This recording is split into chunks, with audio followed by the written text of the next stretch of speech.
Hello everyone, જય દ્વારકાધીશ. કેમ છો તમે બધા? તમે જોયું એ પ્રમાણે આજ હરીશ્રીનો બર્થડે છે અને બર્થડેના દિવસે સવારના મોર્નિંગમાં એને સ્પેશિયલ ફીલ કરાવવાની ટ્રાય કરી હતી. તો શું બાળક આખો દિવસ એક્સાઇટમેન્ટમાં રહે કે આજે મારો બર્થડે છે. જો પછી એ સ્કૂલ માટે પણ રેડી થઈ ગઈ હતી અને તે સ્કૂલે જવા માટે બહુ જ એક્સાઇટેડ હતી. પછી તે સ્કૂલેથી આવી અને સૂઈ ગઈ અને અમે લોકોએ થોડું ટ્રેન્ડિંગ ડેકોરેશન કરવાની ટ્રાય કરી હતી.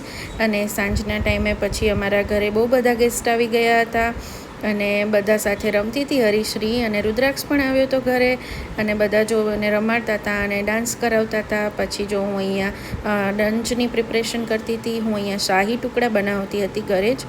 જો મેં ઘીમાં બ્રેડ ફ્રાય કરી લીધી હતી અને અહીંયા મારું મિલ્ક પણ રેડી છે.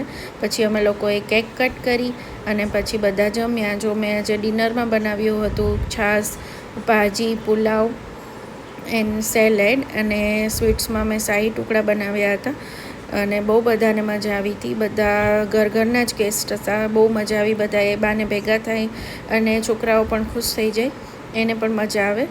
જો પછી બધા અહીંયા જમવા બેસી ગયા હતા અને બધા ભાઈઓ પહેલાં જમવા બેસી ગયા અને પછી અમે લોકો લેડીઝ હતા.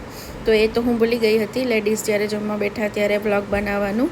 અને પછી મસ્ત ફોટોસ ક્લિક કરી લીધા હતા અમે. અને હરીશ્રી જો બહુ જ ખુશ હતી.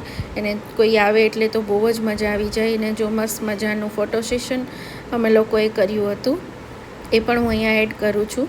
જો તમને લોકોને અમારી ચેનલના વિડીયોઝ જોવા ગમતા હોય તો લાઇક, શેર અને સબસ્ક્રાઈબ કરજો. Bye bye. જય દ્વારકાધીશ.